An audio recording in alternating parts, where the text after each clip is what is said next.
Gary Parrish, welcome back to the CBS Sports Eye on College Basketball podcast, where we sometimes discuss camel fighting, dodo birds, leaky black. Matt Norlander is here with me. If you're watching on YouTube, you know what to do to the like button. Shouts to Brandon Davies. And if you haven't yet subscribed to the CBS Sports College Basketball YouTube channel, please also do that while you're here. Let's get into it. First things first, Norlander, you're back here in the continental United States. As I think most folks know, you were out in Maui covering the Maui Invitational. It was your first trip out to the Maui Invitational. It's a bucket list trip for many. Did it meet your expectations? It did. I talked a little bit about a lot of it, I guess, on my Salt Lake City pod, but it was a really good time.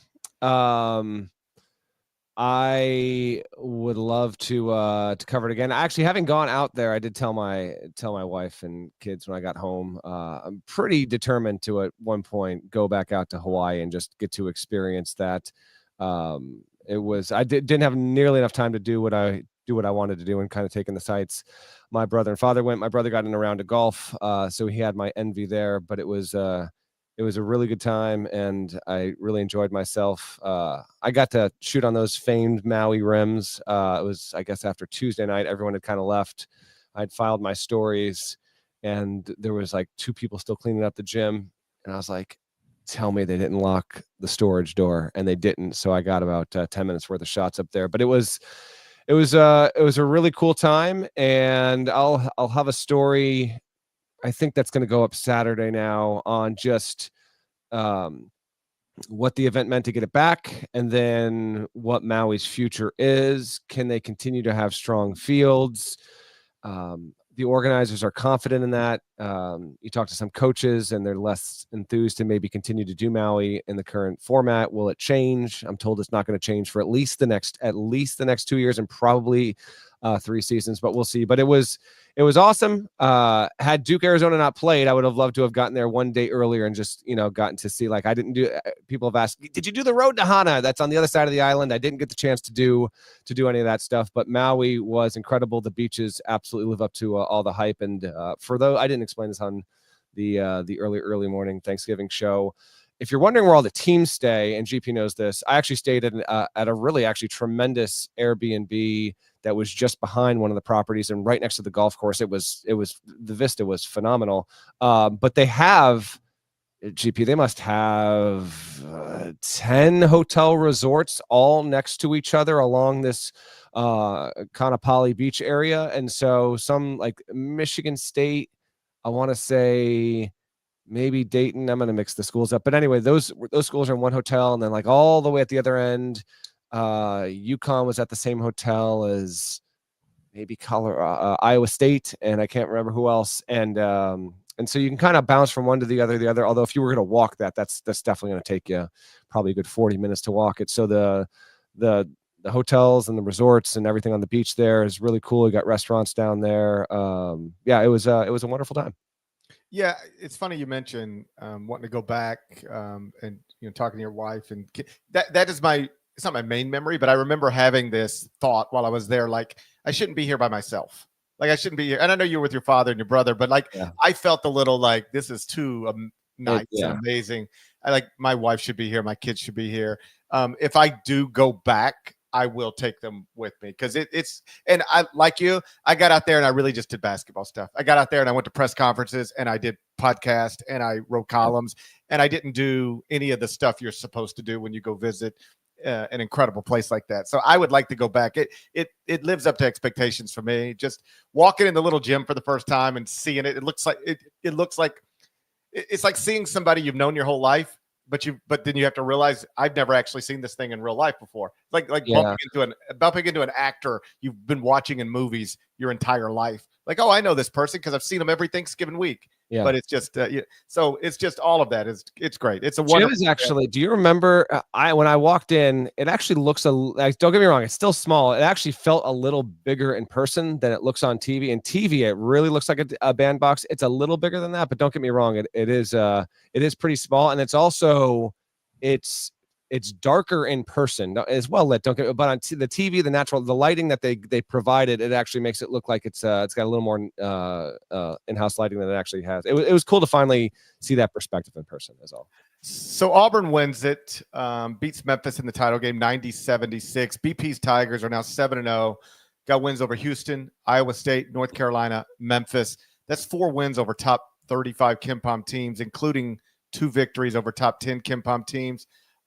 I know you are on record. You think this is the best team in the country. I'm not here to argue with you, but make your case.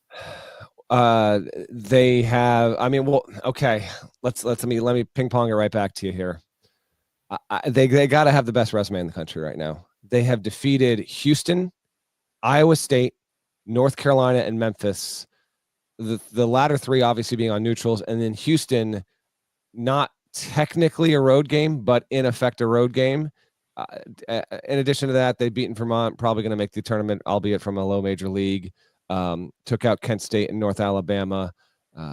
They're going to go against Duke next. We'll see if they get the win there or not. I don't think anyone can fight Auburn on the claim that it has the best resume in the country. So I would say, having seen how they play, what they look like, having the best player in the sport so far, and statistically that's not arguable at this point, at least according to KenPom. I actually am going to connect the fact that, having seen them combined with what they've accomplished, they've got to be the best team, because I don't think you can argue against them having the best resume. I agree. You can't argue with them having the best resume. I just laid it out. And as somebody who looks at this stuff every day, you're not going to find one better than that.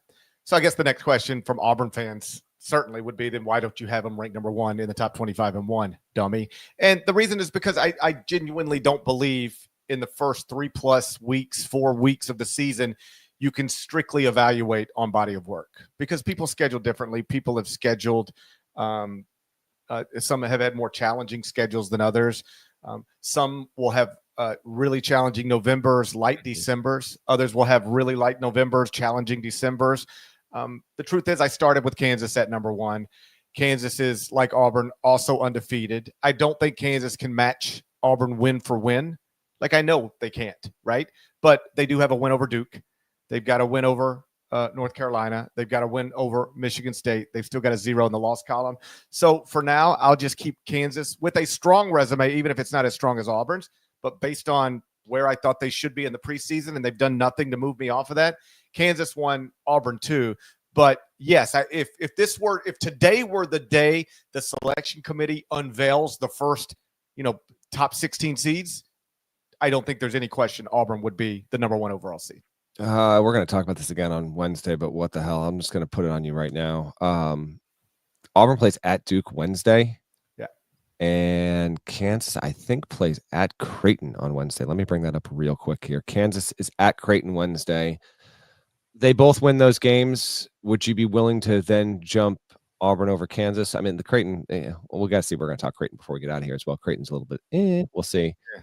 I think if that were to happen, GP, even if Kansas won, I know that would mean, a 3rd loss for Duke. At that point, I think you might have to break away from the preseason ranking. Others would.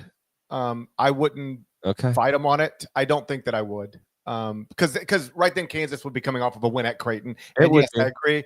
Auburn, if Kansas loses to Creighton, then it's we don't even have a decision to make. Yeah. But like, Kansas would be coming off a win at Creighton. I know Creighton has struggled. We'll get to them in the Final Four and 1, but I don't envision moving Kansas out of number 1 until Kansas loses. It's not like they played nobody. They do have some big wins, and they were my preseason number 1. I don't want to say I'd never do it under any circumstances, because I believe I have.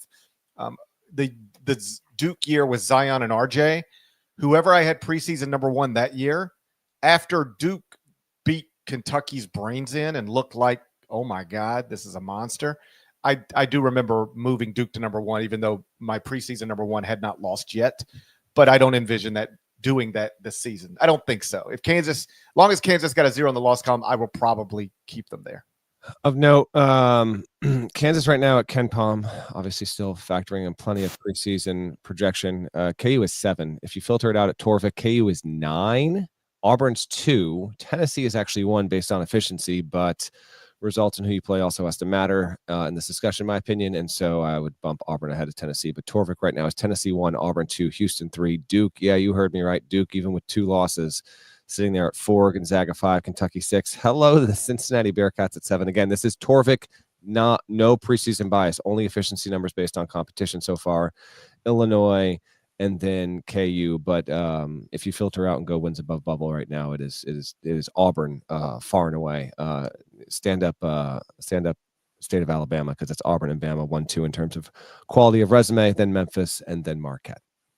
I want to talk to you about UConn. The Huskies went into the Maui Invitational as the favorite and ranked second in the AP poll. They come out of their 0-3 record. They finish 8th in the event. We'll do that next, but first let's get a word from our partners.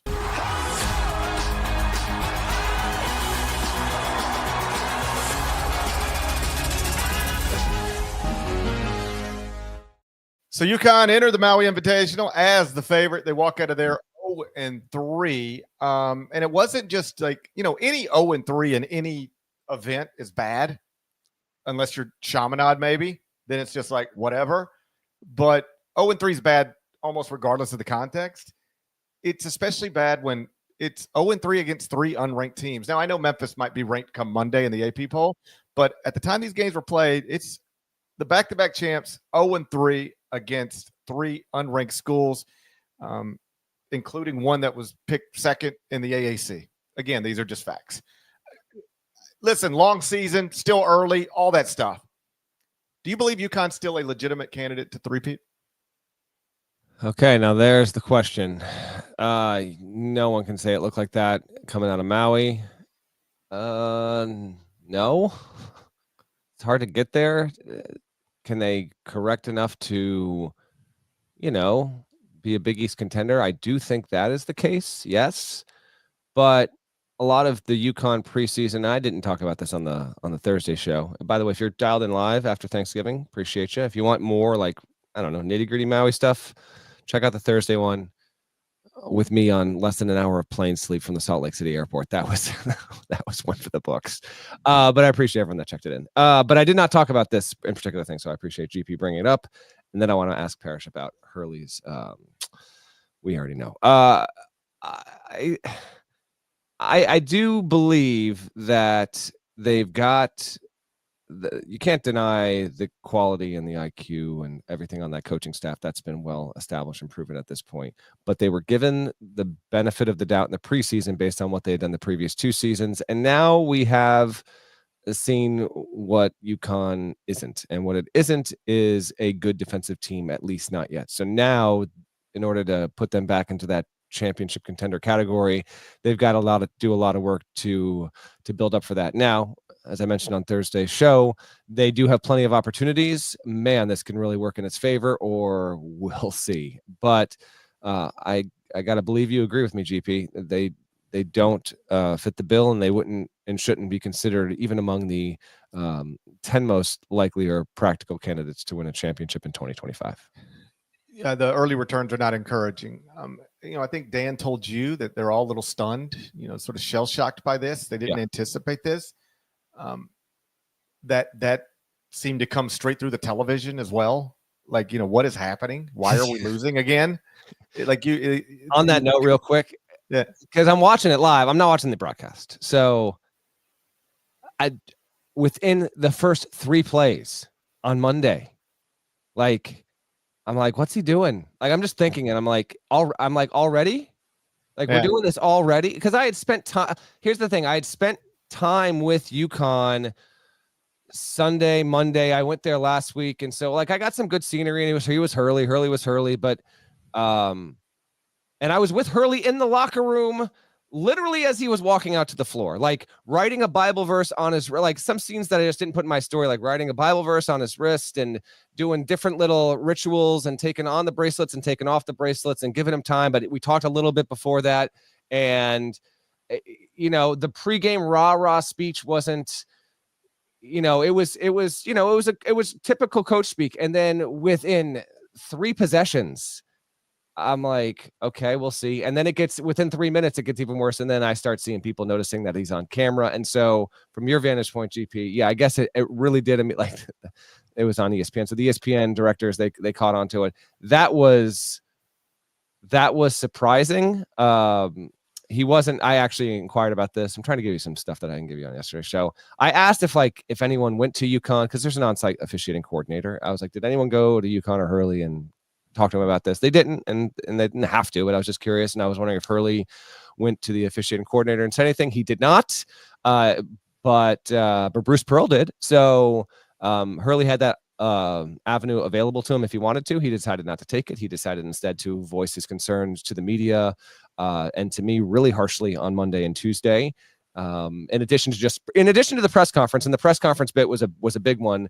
I wanted to give Dan the leeway to be like, all right, let's continue talking about this, but if you want to not make it about the officials and more about the team, have at it. And he decided to really not take that route. He still wanted to lean it on the officiating. So I'm going along here, GP, I'm sorry, but I was taken aback by how it was just instant. And it's why I think he told me after the Colorado loss, he was like, I did think losing at that point was 2 games. It wasn't 3 at that point. They hadn't played Dayton.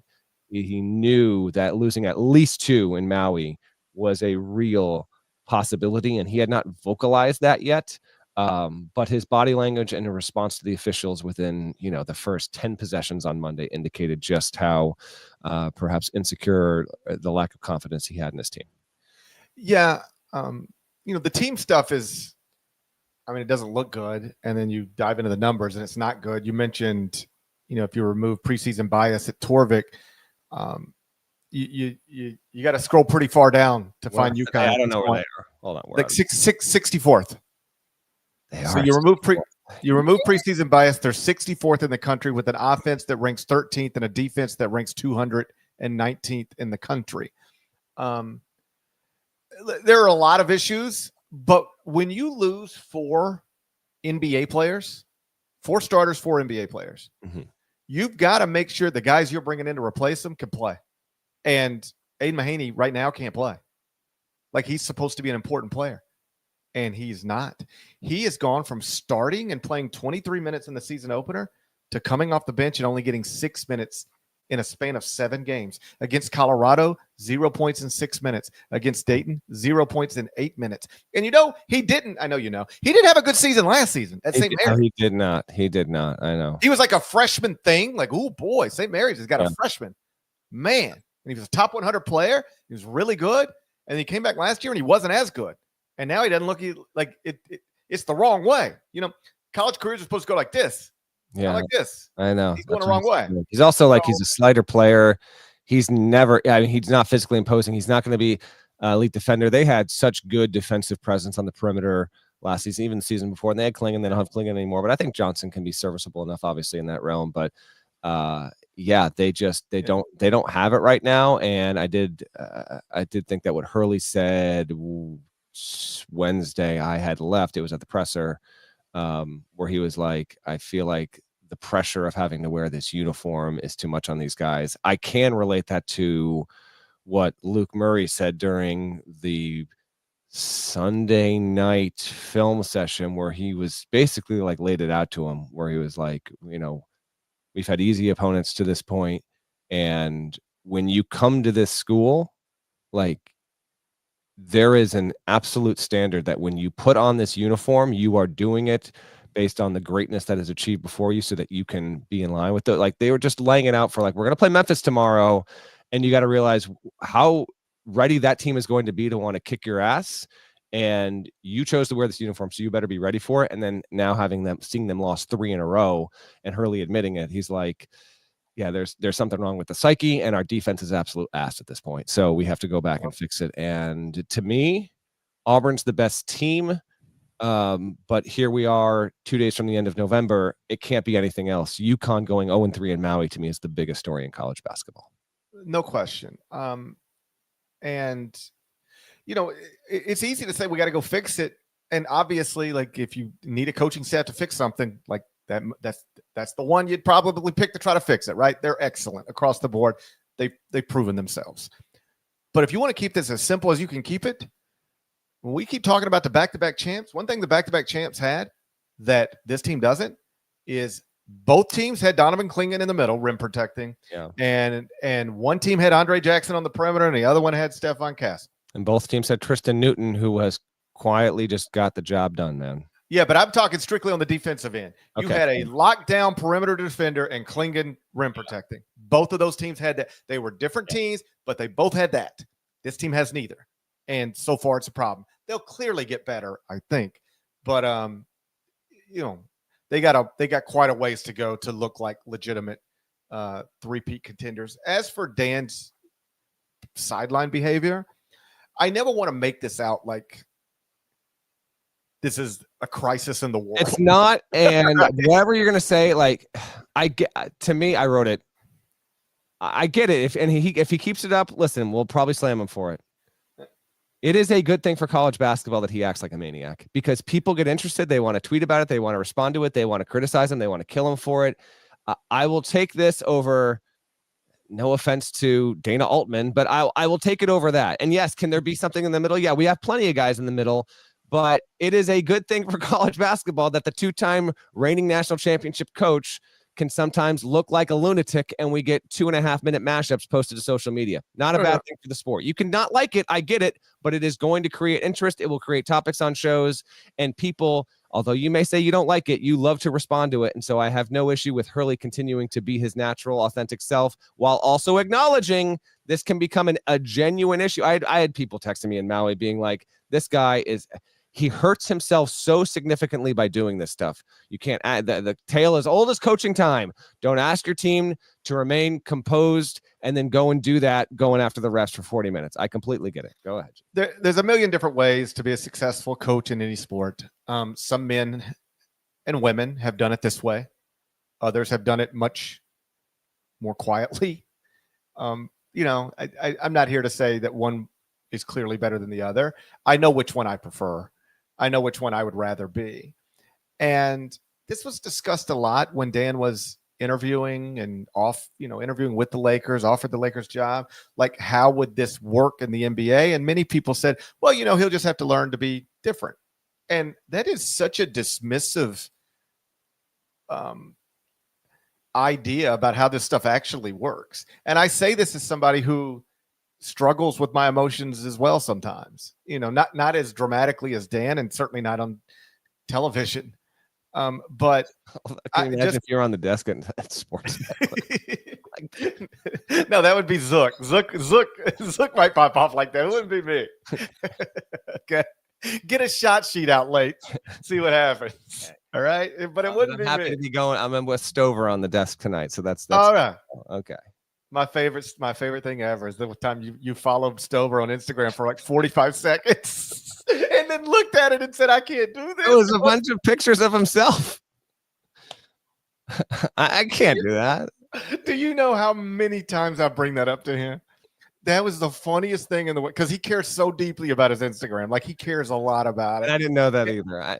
You were like, oh, Stove, okay, because he like probably tagged you in something like Norlander's in studio tonight, and you're like, oh, Stove, I'll give you a follow, and then I swear, like, and this didn't happen. We were all next to each other, and you're like, follow, and then you start scrolling through and you're like, is this just a bunch of pictures of you? Is this like a bunch of just Brent Stover selfies? And then you go, I can't do this, and unfollowed immediately. And it was my favorite thing that happened in the year 2023. That's what most people, and Stove is amazing, obviously, fellow guitar player. Most people think that, but they never say it. They just like, I'll hang around and quiet follow for 4 months and then try and sneak out the side door. I just had to let the worst thing in social media is when you follow somebody with good intentions, and then it's like, oh man, what did I get into here? I get myself into here, man. Oh man, I got so many people muted like that. Like, I followed them because I was trying to be nice to them, and then it's like, man, I don't need to know what you know about everything all day long, every day. You have to be muted. You're muted. Now they could wish me a happy birthday, and I'll never know. It's just muted. All right. So I can't wait to see you in studio night with Stowe. I struggle with my emotions as well sometimes. And I only say this to hammer home this point. There are times when, like, let's say I've been out of town for a few days and I'm coming home, and you just want, like, you ain't seen your kids in a few days, and you just want everything to be perfect when you get home, right? And I'm like, listen, I know I've been out of town. They've been running full speed. Like, if the house is a wreck, because I'm like, I need everything to be organized or else it messes with me. Like, if you could see my studio right now, like, everything is perfectly in place. It has to be, or else I get really uncomfortable. And these are all conditions. And I could tell myself on the way home from the airport, I don't care what this house looks like. When I walk in, I don't care what's going on when I walk in. We're having a good night. I'm just happy to be home. And I'm doing my best, man. But if I walk in and there's like piles of clothes for whatever reason on the dining room table and 3 Target bags from 2 weeks ago, at some point I'm just I can't help myself. I go, Jesus Christ, why is all this just stacked up in here? I can't help it. And I say all that to say, Dan can say all he wants. He's trying and working, but it's like a real thing that you can't just turn on and off. At some point, that's who you are. And you have to do real work to get it under control. And again, I don't want to make this out like it's a crisis, because we live in a world where there are actually like real bad things happening. Dan Hurley's sideline behavior is real low on the list. But if I were talking to as a friend, and he is somebody that I both enjoy and admire his success and focus and work ethic, like I like Dan Hurley. If I were talking to him as a friend, I would just say, like, this is not how you want to be known. And there's a list of people in this world who are excellent, elite at their chosen professions. And yet when you mention those people, their names out loud, it's not the first thing people think of is their excellence. When you mention Bob Knight, the first thing people think of is not one of the greatest basketball coaches of all time. They think of him being a crazy person and, like, on some level, a guy who did some bad stuff. If you want to take it to other industries, I know he's a very controversial person. Kanye West is one of the greatest creators of music of his generation and perhaps of all time. When you say his name out loud, that is not the first thing people think of. They think of other stuff that distract and take away from all of the amazing stuff he's actually done. And I would hate for Dan to be known like that. I would hate for there to be a Saturday Night Live skit one night, and it's about Dan Hurley, but it's not about him being the best basketball coach in the country. It's about him being a maniac on the sidelines. I don't think he would want that to be attached to him. And I hope he views it that way. Yeah. I can guarantee you, if he hasn't already, he will, by the end of the weekend, be talking to Billy Donovan, who he's close with and obviously won back-to-back championships. And his Florida team followed that up by making the NIT the next season. Hurley would probably rather walk barefoot to South Dakota and back than experience going to the NIT ever again. We'll see if he can dodge that fate. But the most recent example we have of this is that Duke, when they won back-to-back, wound up making the second round of the tournament and losing to Jason Kidd's Cal team. So we'll see on that, and we'll see if Hurley can dial it down just a notch again. He's always going to be himself, but the Maui's the great juxtaposition of the Maui stuff is like you're out there, you're in this incredible place, you're there to win and compete and do all that. That's by far the biggest objective. But it was like he had teleported himself back to like his Wagner days, when what you saw there was truly just about an every game experience when he was coaching at the low major level, and just every single second was a battle to punch up and get up and get up. And here he's on top of the world, and I think his antics did acknowledge on a subconscious level just how much work he knew needed to be done with this UConn team. We'll see where the Huskies go from here, but again, the numbers right now, 64th at Torvik when you remove the preseason bias, 219th in adjusted defensive efficiency. They've got a lot of stuff to clean up. A few other things I wanted to touch on before we get to the Final Four and one. I want to spend just a couple of minutes on some Big Ten schools, one good, one bad. Let's start with the good. It was on CBS, America's Most Watched Network of Stars. Final score, Illinois, 90. Arkansas 77. I moved the Illini into the top 25 and one all the way up to number 17. They're 6-1 now. They've got double-digit win over Arkansas. The only losses to Alabama in Alabama. Do you know? Not really a trivia time, but I just sort of. This is unique to Illinois. There is something unique about Illinois' team as it pertains to other top 25 and one teams. They are the only top 25 and one team in the country that something attached to them. Kind of a weird, vague one. I understand. I don't know. The only time that I don't even. Yeah, just they don't have 4 out of 5 returning starters back. I don't even. Well, know. Yeah, I mean, they lost their top 4 scorers and 8 of their top 9. I mean, they had to totally reload. If you wanted to know why I and most people didn't have Illinois in the preseason rankings, it's because they lost 8 of their top 9. I had him in the top 4 scores. I had him in my top 5. Okay, well then you're clearly the smartest. Well, No, I don't you know what? to ask Auburn fans, they'll refute that in a hurry. So yeah, We you give up your Auburn to take your Illinois. What do you want? There you go. Yeah, we've all got those. Everybody talks about Duke's youth. And Duke's top 2 scorers are freshmen, but not the top 3. Everybody talks about Rutgers youth. Rutgers' top 2 scorers are freshmen, but not the top 3. At Illinois, the top 3 scorers right now are all first-year college players. One of them is technically a sophomore because he lost a year of eligibility. That's Tomislav Ivicic. Mm-hmm. He lost a year of eligibility from the NCAA because he played 3 seasons in the Adriatic League. But he's in his first year of college basketball. Will Riley, freshman, and then Kasparas Yakuchonis is also a freshman from Lithuania. He's the best NBA prospect of the group. But Illinois right now is ranked 17th in the top 25 and 1. Their top 3 scorers are all first-year college players, and they look the part. Like, when you lose as much as Brad Underwood lost, it is not easy to reload on the fly and turn it into a competent basketball team, particularly when you're heavily relying on first-year college players. But he's doing it, and that was an impressive showing against Arkansas. They were up 17 in the first half. Led by double digits at the break, and then were never seriously threatened in the second half at all. Yeah, Jonas had 23 in that. If you enjoyed yourself some college hoops, especially with the just dog of a Cowboys-Giants game running counter to it, just a reminder now that we're on Thanksgiving weekend, this is going to be, or at least the plan is for this to be a thing moving forward. We've had it the past year or two as well, but the plan is will be multiple, big time matchups on Thanksgiving on network television. So this year we got Illinois coming out of the Bears game. Do not get me started. Please don't get me started on my Bears. I can't believe how you still got a coach this morning. Just sat there watching that on the plane, man. It's a joke. Anyway, you got the Bears. I missed it in real time because I was traveling. And then because everybody was talking about it, I just went to YouTube and I was like, let me watch the last minute of this game. And I mean, buddy, I don't care. I got a 10-year-old. I got a 10-year-old who plays Madden who knows how to handle that situation better than your head coach. Caleb Williams is getting noticeably better by the week, which you want to see.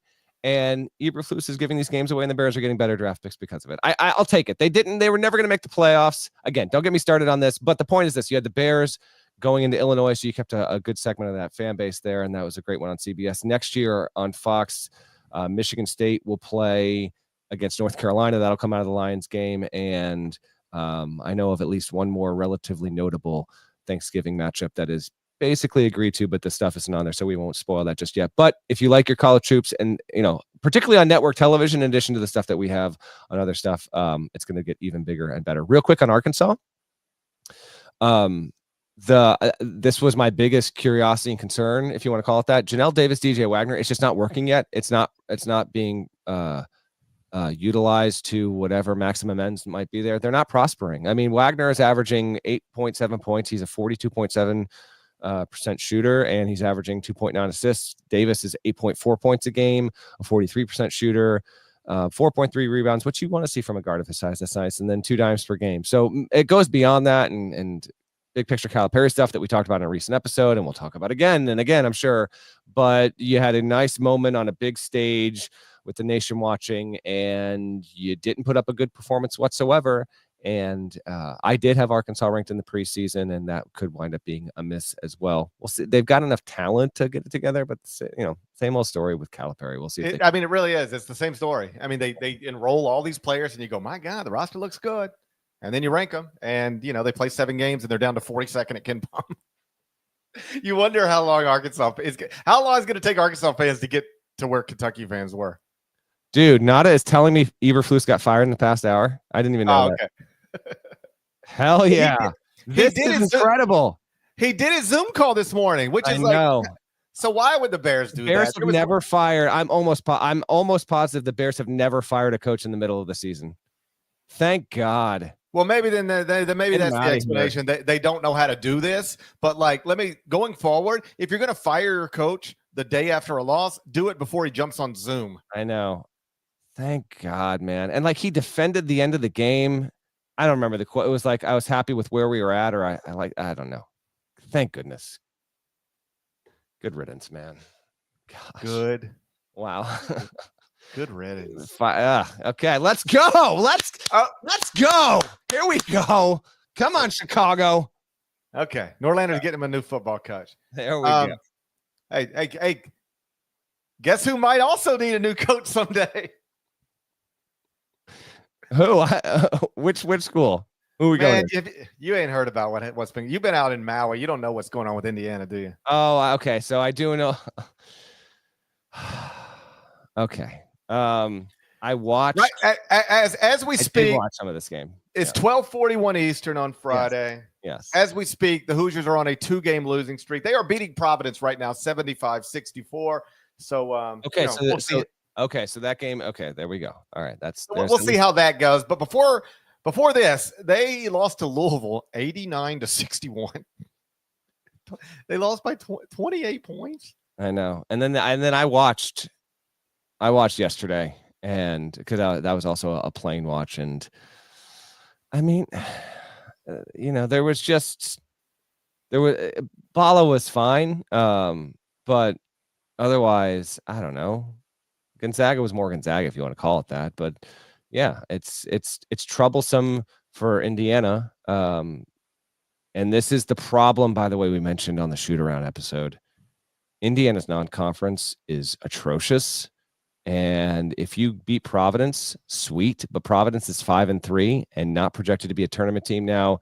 Getting Bryce Hopkins back and healthy, and maybe something changes there. But this is going to be a quad 2 win at best.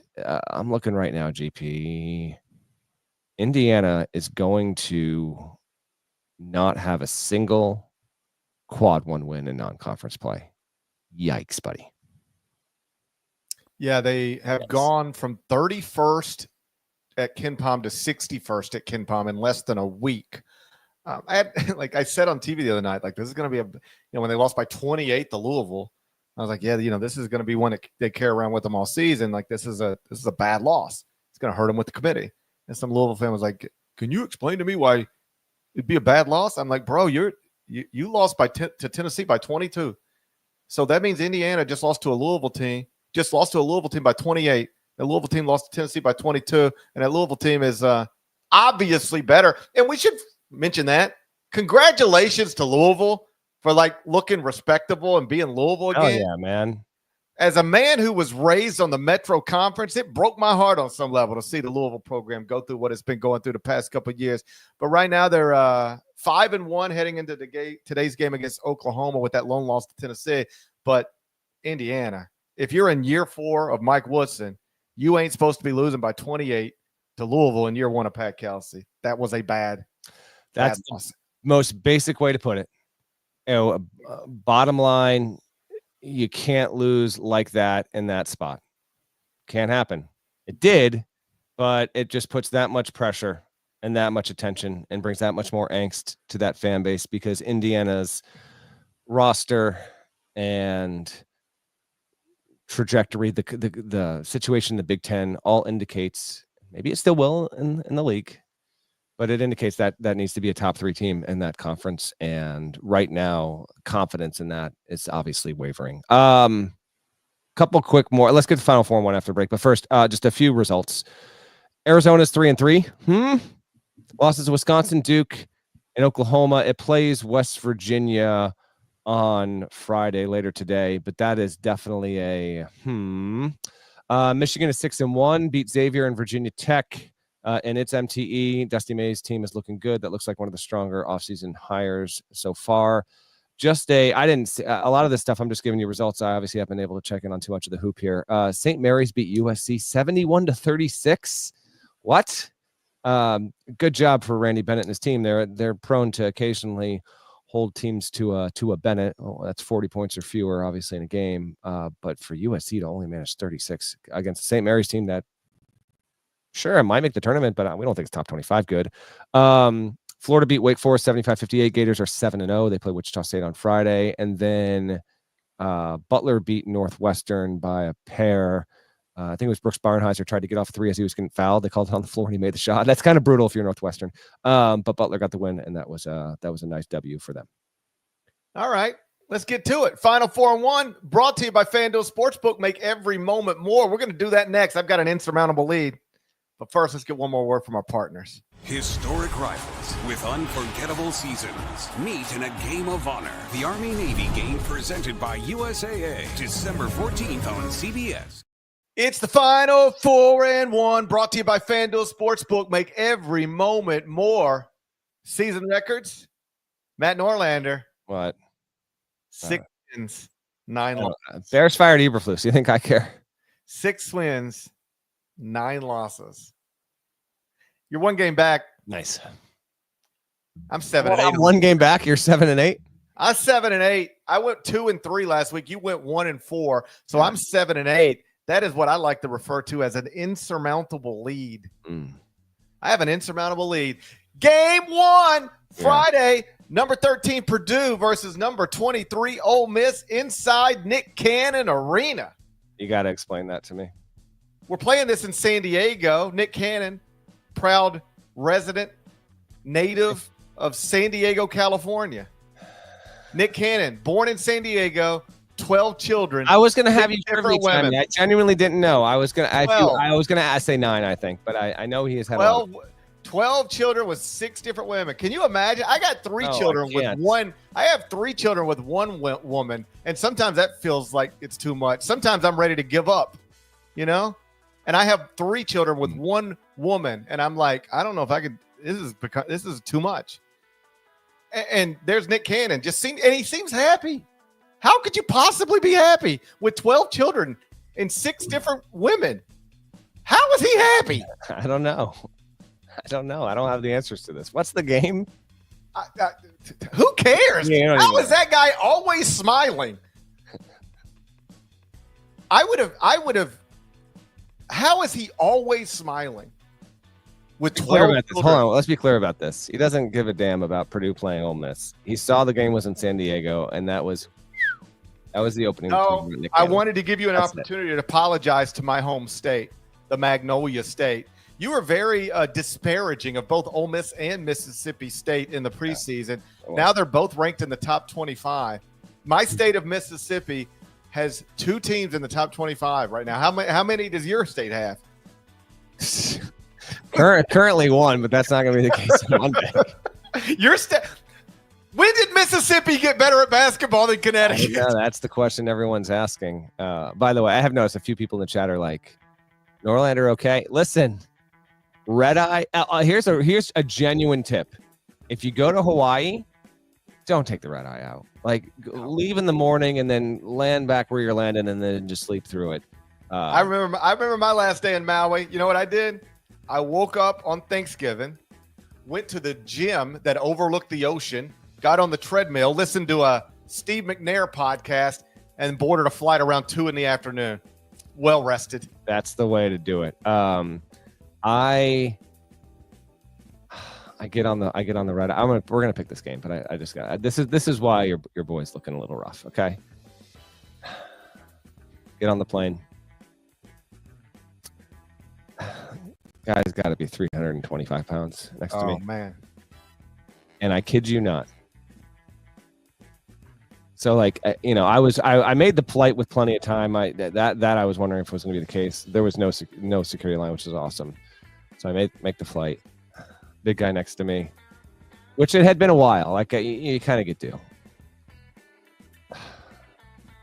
My wife was dying laughing when I told her this. She gets lovable sick joy out of sometimes when I get put in these kind of situations. My guy had a sweat rag that was damp on my seat. Oh no. Yeah. So I mean, I was like, "Is that yours?" He's like, "Oh yeah, sorry, I just no." Get a little, and he like wipes himself. I'm like, "Oh, you get a little, yeah." Oh man, that's the red eye to Salt Lake City. Well, I'm sure he felt worse about it than you did. Except sometimes you think that, and what you find out is that those people, they don't actually properly understand how disruptive they are to your experience. Listen, you just gotta You got to roll with the punches. I had Comfort Plus from Salt Lake City to JFK, so that was good. Was not the situation out of Maui. And also, I actually teased this really briefly on the Thursday show, and I never got back to it. I have to assume people watching and listening have thought the same exact thing. When I go to the airport and I go through TSA and all this stuff, I make a concerted, I want to be as kind and appreciative and as thankful. And I am always expressing nothing but gratitude and putting on a cheery face for the TSA people, because I know dealing with humanity at the airport is our species arguably at its worst. It just is. Air travel is not great. But I want to know, am I the only one noticing this? Like, TSA, are they literally trained to want to act like assholes to everyone? Like, it is unreal. Like, and it wasn't me. It was, this woman behind me who, innocently, mistakenly didn't realize she didn't take her iPad out, and you would have thought they were going to cuff her and take her away. And I'm like, what are we doing here? It's just, no. Listen, I know they can't serve for fools. Like, I get all that, but this is sustained behavior I have watched over years, and I'm acknowledging that they might have dealt with the biggest jerk in the world 6 minutes before I walked through the line. But I see this all the time. And I don't know. Can we just act better to each other at the airport? It is truly dispiriting, my man. Okay, as a million miler, oh my gosh, Parrish has a million miler Delta plaque behind him for his HQ. I didn't even realize that was there. This is just impressive and pathetic. I can't believe that's part. This is to prove. Anytime you want to prove you're an absentee father, this is how you do it right here. Million miler. As a million miler, I can tell you that most of the TS people, they're nice folks and they're doing their best. All right. But every once in a while, yes, there's a bad apple in there. And I get being frustrated. You've been telling people for 3 straight hours to please take your iPads out of their bags and put them in a tray. I do. I get it. But like, man, I don't care how many times you tell people they got kids. They're in a hurry. They're, people just going to mess up. They are. And you got to be able to handle that. I wouldn't feel comfortable telling Dan Hurley he's got to tone it down a little bit and then not hold TSA agents to the same standard, because I had this one fella and like, whatever, I got AirPods. I can get through security without saying a word to anybody. But there was this one guy, I don't know, at some point a few months ago, and it was like early flight. It was a rare early flight for me, like 7 a.m. departure. And he was one of these guys. All iPads out of your bag. Yeah. Yeah. And it was like that every 20 seconds. Yes. And like one of the only times I was like, bro, it is early in the morning. Nobody needs to hear you yelling like that, man. Like you're being abrasive. And he just looked at me like I was the jerk. But he like yelled. I was walking right past him. He yelled right into my ear. And I was like, yo, man, we got it. And if we don't, it's not the biggest deal in the world. This can't be good for you, yelling this loud every 20 seconds for hours on time. This cannot be healthy. So I hear you, but I don't want to paint with a broad brush. I think I've seen it people. I bring it up because it's like the past 5 times I've flown, it's been this. So I don't get it, but I don't get it. Anyway, I can't believe Nick Cannon's so happy all the time. That's the thing I was trying to tell you. I'm also on a weird. I'm on a. I can't imagine. Ole Miss. If I would have thought this through, we'd have opened on this. Tweet this. I want you to tweet this. When did Mississippi get better at college basketball than my home state of Connecticut? Put a poll up or something.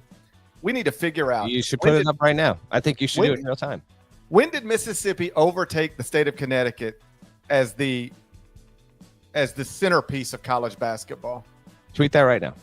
Just do it unprompted. Do it. You're a resident, a lifelong resident of the Magnolia State. Are you going to stand up for your people or not? The problem is that would get taken completely out of context, and Dan Hurley would have it. Problem. That's the driving motivator for doing this. Dan would have it hanging up in his office tonight. Maybe you can turn Connecticut seasons around single-handedly by doing it. You ever think about that? Him and Andrea would be up there being like, I thought GP was cool, and now he's piling on. I'm not getting involved in this. I like the Hurleys too much to get involved in this. But privately, what I'm wondering is, when did my state get so good at basketball that it has replaced Connecticut as the king of college hoops? We need to look into that. Jalen Murray's a big part of it. He's Ole Miss's leading scorer. He's a former Peacock. You don't even remember. He had 8 points in that historic upset of Kentucky. He was a Peacock. Now he's a Rebel. Purdue 6-1. They got wins over Alabama, Yale, lone loss to undefeated Marquette. In a minute. I was celebrating Jalen Murray. I didn't even realize I was doing that at the time. Turns out I was celebrating Jalen Murray. Trey Kaufman-Renn. Hey, you called it. You said he was going to be Purdue's leading scorer. He is right now, 18.3 points, 6.3 rebounds. He needed to go from role player to key player. He's done it.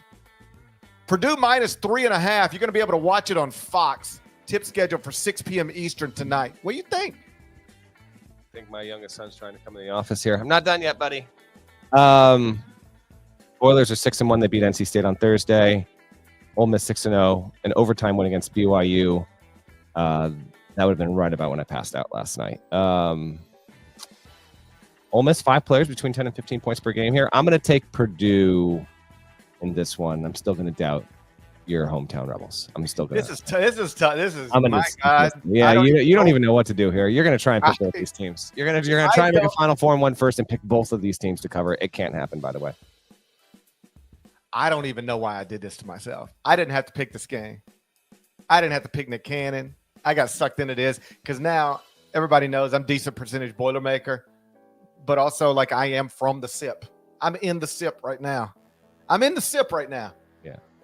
What do you do if you're in the SIP, but you're good percentage Boilermaker? I can't hear a word you're saying anymore, Norlander. Because I'm talking to my son who's now in my office. Oh, okay. Ask your son what he would do. He loves sports. You want me to ask him? Okay, ask him what he would do in this situation. Who's gonna win tonight? No, that's not what I need to know. What am I gonna ask him? I need to know what he would do if he found himself in a situation where he was 46% Boilermaker, but also in the SIP. I can't ask him that question. Ask him what he would do. Purdue or Ole Miss? Who do you think will win? Ole Miss. What's the score gonna be? What do you say? You want to say it on the microphone? Do you want to say it on the microphone or no? No, he's being a little shy now. That's fine. I don't know what to do. Can I just not pick? I'll just take a loss. I'll take an automatic loss. I'd rather lose the game than pick. I'd rather lose the game. You're taking it all. You're forfeiting. Yes. You're going to forfeit? Giving me the win? Yeah. Well, I mean, not necessarily when I could lose too, but you're just going to forfeit the result no matter what. I am forfeiting. You got to figure out how you're going to put that in the graphic. I don't know what you're going to do. I would rather forfeit than either pick against Purdue or Ole Miss. I can't do it, so I forfeit. Okay. What's game 2? Game 2 Saturday. Number 21 Creighton versus Notre Dame. It's inside Andre Agassi Arena. Tip is scheduled for 1 p.m. Eastern. You can watch it on True TV. Kim Pom's got it. Creighton -2. Andre Agassi, of course, 8-time Grand Slam winner, born in Las Vegas in April 1970. We're doing this game in Las Vegas. Hey, not that one. Here, hand me that, buddy. Yeah, I know. I'm on a show right now. Sam Vecini didn't get this much time on this podcast. We'll get to Sam before we're done. I didn't realize this was on the floor. I've done some organizing. I got a Mickey Mantle autographed baseball, by the way. I don't think I've ever told you that, but yeah, I just got my Mickey Mantle autographed baseball. Let's not play with that. Okay. Well, Creighton, Notre Dame. This is become an all-time podcast, by the way. Oh boy! First ever Final Four and one forfeit. Exactly. All right, Creighton -2. 2 high major teams on 3-game losing streaks. What the hell has happened to Ryan Kalkbrenner? Woo! What's going on? I'm genuinely asking. I haven't been able to watch. Okay, so he had 49 points in the opener. Everybody knows that. We were crowning him player of the year. Okay. Creighton starts 4-0. He's averaging 25.8 points on 89% shooting. Now they've lost 3 in a row. He's down to 8 points per game on 50% shooting in the losing streak.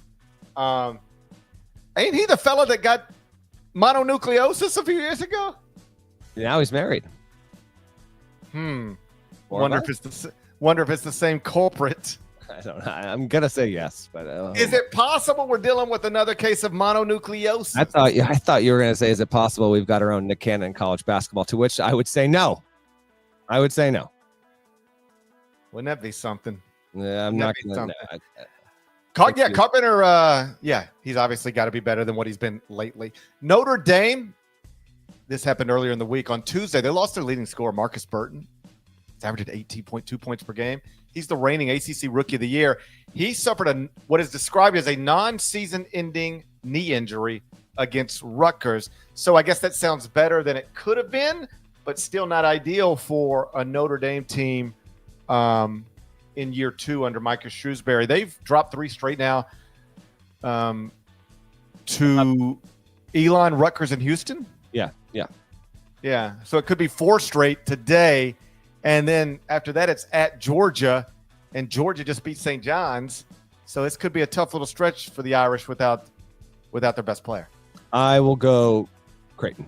Gotta be. No Burton. Yeah, I think the number will be bigger when it comes out because that's a KenPom projection.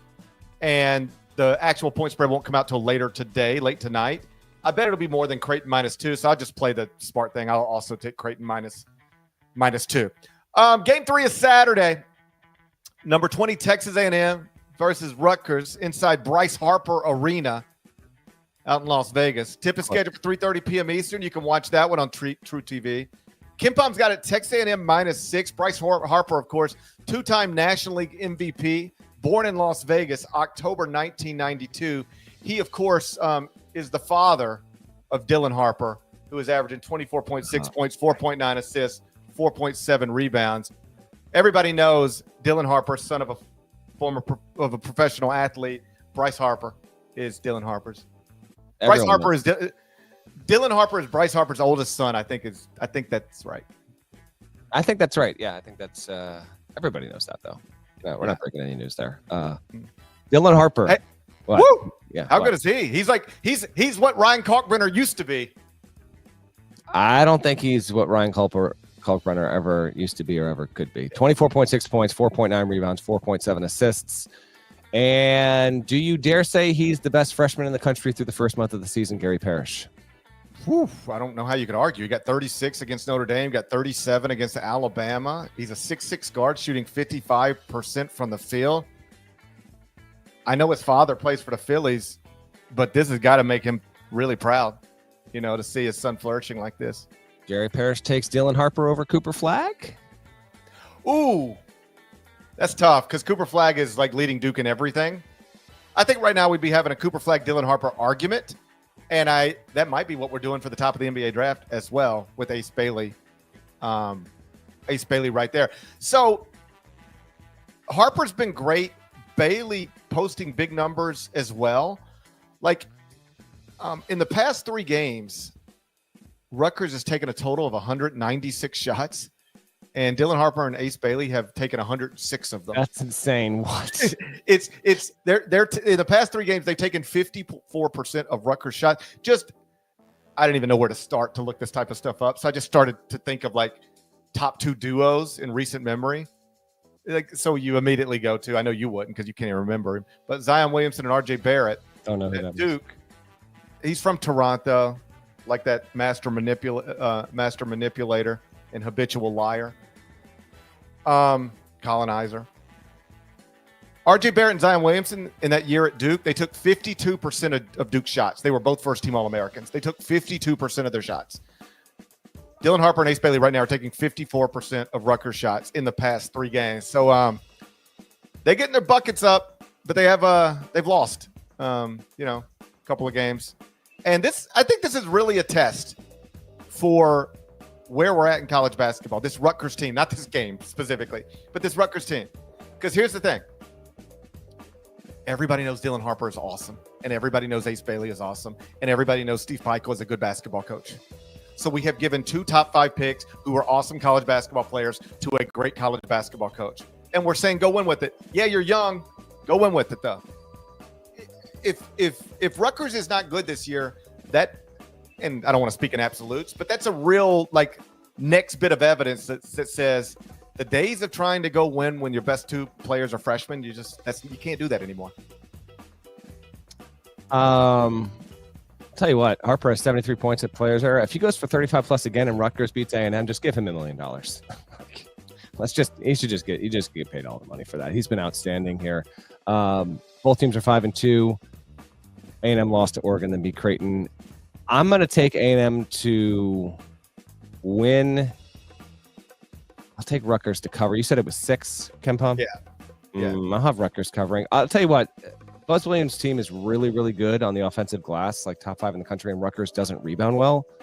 So if they don't shoot well, then it could really get ugly. But I'll bank on the newbies having another good game here, but A&M to win.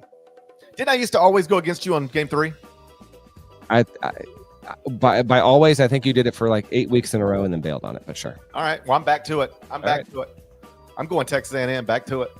All right. Lay the points. I'm laying the points. I'm going to take the seniors, Zerk Phelps, Wade Taylor, over the freshman, Dylan Harper, Ace Bailey. Texas A&M minus the points. Game 4 Saturday. Number 9 Alabama against Oregon. Inside Jenna Jameson Arena. Oh, my God. Tip is scheduled for 9:30 p.m. Eastern. You can watch it on TNT. KenPom's got it Alabama -3. Jenna Jameson, 50-year-old mother of 3. AVN, Hall of Famer. Real goat. Goat stuff. That's the reason for the arena? She's from Las Vegas.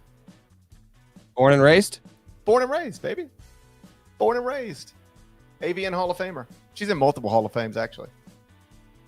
She's in more Hall of Fames than you. And Pete Rose. I never claimed otherwise. She's in more Hall of Fames than you and Pete Rose. I know that. Jenna Jameson never bet on baseball. That's what I'm trying to tell you.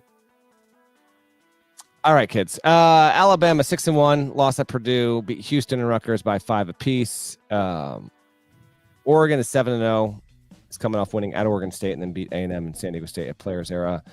It's got 4 guys averaging between 14 and 10 a game. Jackson Shellstad, 10-4-4. I would say statistically, Oregon is not outstanding, but this kind of win, boy, that'd be a jolt. I mean, if they were to win this game, I think Oregon would be among the 5 or so more surprising teams in the country through the first month of the season, only because they would get out of November without a loss, and they were expected to be decent, but not necessarily like top 30 good.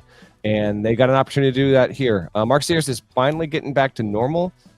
He's had 24 his past 2 games after being a little bit up and down. He's averaging 16.7 points, 3.4 assists, 3.1 rebounds, shooting just 37.5% from the field and 34% from 3-point range. We'll see if he can stay good. But the Sears-Shellstad matchup here is pretty cool. Nate Biddle's the name to know for Oregon in terms of a guy who's really producing. That's not a household name. And I'm going to go Bama to win and cover in this one. I think Nate Oates' team is going to put on the type of performance in this spot that will reinforce its credibility as, top 5 level. They've only got the 1 loss, as I mentioned here, and I know the Houston game was a real battle, and then the Rutgers game was pretty close. But I like them to flirt with, if not hit 90 again, and in doing so, do that for the 4th straight game, because they also obviously have the win where they dropped 100 on Illinois. Nate Biddle is interesting. In-state product, 4th year at Oregon. Only played 5 games last season. He played the first 3, broke his wrist, came back in late January, and then had long COVID. Couldn't play. Yeah. And so he lost like 30 pounds and had to spend the entire offseason just getting back into basketball condition. And he's been really good so far. I've got Oregon. I moved him into the top 25 and 1. I've got him at 25th as of Friday morning. You mentioned Mark Sears. Better lately, but like as of this moment, his points, rebounds, assists, all down. Field goal percentage down. 3-point percentage down. Free throw percentage down. Everything is down. Concern you at all, or it's early? He'll be fine. Give me 3 more games. Okay, I'm gonna give you 3 more games then. Give me 3 more games here. Yeah. Hey, this big spot here. I mean, let's keep it turned around in this one. But yeah. You know what? What'd you take? Alabama -3? Yes. Give me the Ducks. Yeah, this is how you put yourself in a surmountable situation. That's what's going on here. I mean, it's Jenna Jameson Arena. I guess that makes sense. It's Jenna Jameson Arena. Who would you rather have in Jenna Jameson Arena? A Duck or a Crimson Tide? Think about that for a Doesn't second. make any sense. However, surmountable situation in Jenna Jameson Arena. She's a goat, man. You know? Sure. Okay. And one. Okay. Louisville versus Oklahoma in the battle for Atlantis. 5:30 Eastern on ESPN. At least, hold on. Let me double check that broadcast situation here. We got I got my child right. It is ESPN 5:30, and the line is Louisville -3.5. Louisville got that big win over Indiana and then beat West Virginia in overtime on Thanksgiving. Oklahoma, talk about one of the breakout freshmen in the country, and by that I mean, he's playing like one of the 10 best freshmen in America, and he wasn't expected to be that. Jeremiah Fears, 18 points, 4.7 assists, 3.8 rebounds. He's been tremendous. He leads the Sooners in scoring, and the Sooners, I mentioned Oregon would be in this category. Oklahoma even more if it can win here and continue an undefeated start to the season. Jalen Moore's averaging 17.5 a game. There's good stuff there. Meanwhile, for Louisville, Chucky Hepburn stepping up big. The Wisconsin transfer is playing really well, along with Rain Smith and Keyshawn Pryor. They've been tremendous so far. So this is a wonderful matchup. It's our N1. One Louisville -3.5. Who's your pick? I was raised on the Metro Conference, I know you are. so that's something to consider.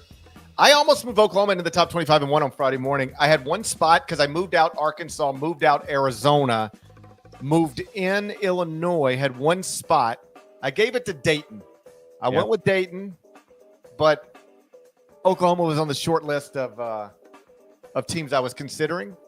I'm going to take the points. I really am genuinely happy for Louisville fans to be experiencing success, but these are, in my mind, these are two comparable teams. So what am I getting? 3.5 points? Give me 3.5 points, and I'll just hope for a close game. Do you want to pick the basketball game? It's Oklahoma versus, if you're not watching, my son has now joined us. He's sitting with me. You're going to talk into the microphone. Oklahoma's going to play Louisville in basketball. Who do you think is going to win? Oklahoma. You're going to take Oklahoma? You're going to take Oklahoma. Okay, so we got, we can add that there. Going to take Oklahoma. Do you want to try and pick the score? Remember, it's basketball. They score more than football. So what do you think? How many points? Any thoughts? Okay. Exactly. Any thoughts on what happened to Brandon Davies? Nope. No thoughts on that from the little guy here. So, love you, bud. I will. Yeah, I'm going to take Louisville to cover here. Go against my kiddo there. Against your son already. That's a great way to build confidence in your I picked the game young first, boy. to be honest here. I picked the game first. He has no idea what a point spread is. Thank the Lord for that. Chucky Hepburn, by the way, he had 32 career best here in this tournament. So yeah, it's a good story for both of these teams. No matter the loser, you feel good about what you were able to go down there and do at the Battle for Atlantis in the Bahamas. The winner, I mean, talk about just strutting into December. That really would be something there. So yeah, I'll go with the Cardinals, and I do think that's a show. We have made a lot of history on this show. I'm doing it after just an immense travel day, an all-time travel day, and I don't even know what time it is right now. I slept 11 hours last night, but I still feel like I only slept 3 because I went, I don't know, 50 hours on 2 hours of sleep or something like that. Had a dream. Steve Kerr texted me. He was like, "Hey, I got your number from some other coach. Right. Heard you love music. I'm in Connecticut. Let's go hang out and talk." I was supposed to be on a date with my wife, and I bailed on my wife to go talk music with Steve Kerr. Very weird. Belling on your wife in your dreams, picking against your son on the pod. You forfeited the game. Somebody's losing themselves a little bit. I did forfeit a game. I'd refuse to pick against Purdue or Ole Miss. I'm too torn. It's like asking me to pick between my kids, except I could actually pick between my kids. When are one of your kids going to make an appearance on the pod? Because that was another piece of history we made on the show here. Would you trust your children to appear on the podcast and talk on a microphone? Yes, but they might cuss okay. or say something otherwise inappropriate. But I don't think they'd get us fired. That was by the way, that was my 6-year-old who was on there, who is developing into a sports freak. So only appropriate when that popped on. One way to continue to build that confidence in him is to pick against him publicly. Yeah, I will. Absolutely. And shame. And we don't. Come on, we're forging him in iron over here. Okay, we're not going to baby the kid. All right. Well, Anthony points out also, the return. It had been a long time since we heard this noise.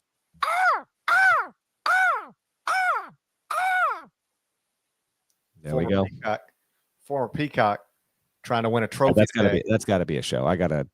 Former Peacock trying to win a trophy in Nick Cannon Arena. It's a big day. Shouts to Devin Downey. Shouts to Chester, South Carolina. Shouts to Terry Teagle, legend. Huck Larnell. Thank you guys once again for watching and listening to the Eye on College Basketball Podcast. If you're not subscribed, please go subscribe everywhere you subscribe to podcasts. Apple, Spotify, more of us than there are of them.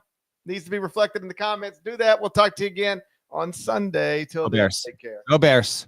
Let's go Bears.